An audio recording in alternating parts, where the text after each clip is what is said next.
Assalamualaikum warahmatullahi wabarakatuh. Selamat sore menjelang berbuka puasa seluruh sahabat, teman, khususnya warga Kota Bekasi. Saya Waras Wasisto. Terkait berita yang sedang hit, persoalan istri Pak Wali Kota menginap di Hotel Horizon, saya ingin sedikit memberikan klarifikasi. Yang pertama, saya dan Pak Wali Kota Mas Tri sama-sama ditinggal di Kemang Pratama, Kota Bekasi. Kemang Pratama itu terdiri dari Kemang Pratama 1 sampai Kemang Pratama 5, termasuk di dalamnya Kemang Pratama Regensi di mana Pak Wali Kota tinggal. Kami di Kemang Pratama pada malam itu dari jam 12 malam semua warga sudah keluar rumah memonitor kondisi air di aliran Sungai Kali Bekasi.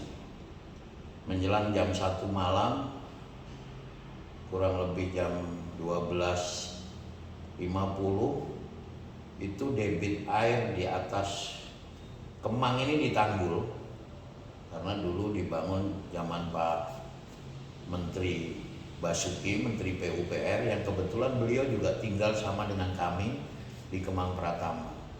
Jam 1 malam itu air itu sudah mendekati tanggul, itu kurang lebih 30 cm.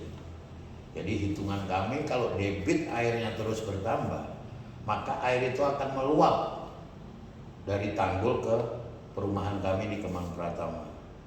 Berdasarkan hitungan, karena juga ada Pak Menteri, ada teman-teman juga yang tinggal di Kemang ini dari Adikarya, ada yang dari Utamakarya yang mengerti lah tentang situasi ini. Akhirnya jam 3 itu melalui pengeras suara di beberapa masjid yang ada di Kemang Pratama 1 maupun sampai dengan Kemang Pratama 5, agar masyarakat Kemang Pratama mulai mengevakuasi diri. Yang pertama tentu manusia, yang kedua adalah kendaraan. Kenapa kendaraan ini penting? Pada banjir 2020 saya juga bagian dari korban. Ada mobil saya 3 yang terendam banjir saat itu dan tidak bisa dipergunakan lagi.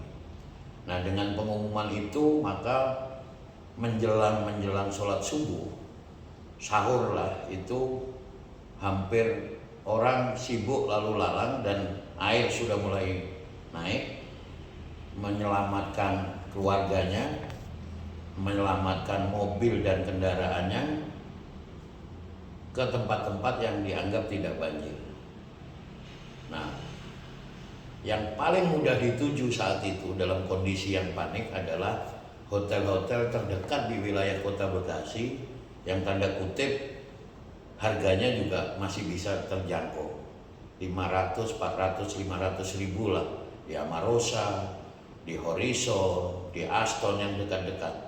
Ada juga yang punya apartemen di Pekayon, di Sumarekon dan lain sebagainya. Saya pun melakukan hal yang sama. Saya tetap bertahan di rumah saya dalam keadaan mati lampu dari mulai subuh, dan saya baru bisa keluar rumah saya jam 8 malam. Itu pun mobil saya sudah saya evakuasi ke Sumarekon. Kebetulan saya punya ada rumah di Sumarekon, kakak ipar saya. Jadi kami mobil sudah dikirim ke sana, kami balik ke Kemang Pratama. Saya ingin menegaskan bahwa Pak Tri ini tinggalnya di Kemang Regensi, yang di perumahan Kemang Pratama itu posisinya paling rendah sejajar dengan Kali Bekasi. Sehingga kalau tanggul ini meluap, maka yang kelelep duluan itu adalah rumah Mas Tri. Coba bayangkan kalau Pak Tri dan Pak Wali Kota dan Ibu Wali Kota terjebak di banjir di Kemang Regensi, maka beliau tidak akan bisa keluar rumah karena mobil sudah nggak bisa, perahu karet juga tidak terlalu banyak pagi itu menjelang subuh. Nah, setahu saya saya kan terus berkomunikasi dengan Pak Wali Kota karena sahabat, teman. Sekitar subuh itu beliau memutuskan untuk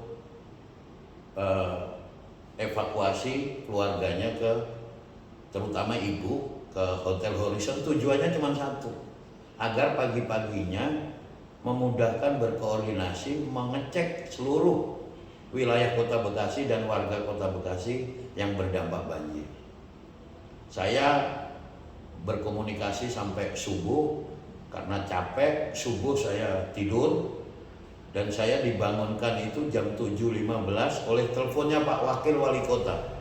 Saya masih punya buktinya. Pak Haris Bobio menelpon saya sehingga akhirnya saya bangun. Pak Bobio menawarkan, Om Waras mau dievakuasi atau tidak? Saya jawab, saya sementara bertahan di rumah saja karena mobil sudah saya evakuasi dan kebetulan saya ada rumah lantai 2. Jadi saya kalaupun terjadi air sampai masuk ke rumah, saya akan stay di lantai 2. Dan itu yang saya alami di tahun 2020. Jadi Bapak Ibu sekalian, khususnya masyarakat Kota Bekasi, apa yang terjadi dengan Bu Wali menurut saya tidak perlu terlalu dibesar-besarkan, karena duka yang kami alami sebagai warga Kemang Pratama. Sekarang kami bergelut dengan membersihkan lumpur. Bahkan jembatan Kemang Pratama pun semua udah tahu melalui berita jebol dan ambles. Jadi janganlah penderitaan kami ini, termasuk yang dialami oleh Pak Wali dan Bu Wali yang sama-sama kami tinggal di Kemang Pratama ini, dibesar-besarkan. Bahwa kemudian viral di video, diupload orang, ya mungkin kita anggap aja niatnya nggak seperti itu. Sekali lagi saya menggarisbawahi, kejadian malam itu di Kemang Pratama sangat rumit karena kami 5 tahun yang lalu mengalami hal yang sama dan tahun ini lebih parah daripada 2020. Itu yang bisa saya sampaikan. Saya terpaksa ikut berbicara sebagai warga Kota Bekasi, sebagai sahabatnya Wali Kota Bekasi, dan yang paling penting sebagai warga Kemang Pratama. Saya tahu betul apa yang dirasakan Mas Tri dan semua warga Kemang Pratama pada malam hari itu. Demikian, mudah-mudahan ini sedikit memberikan pencerahan. Terima kasih. Assalamualaikum warahmatullahi wabarakatuh. Merdeka!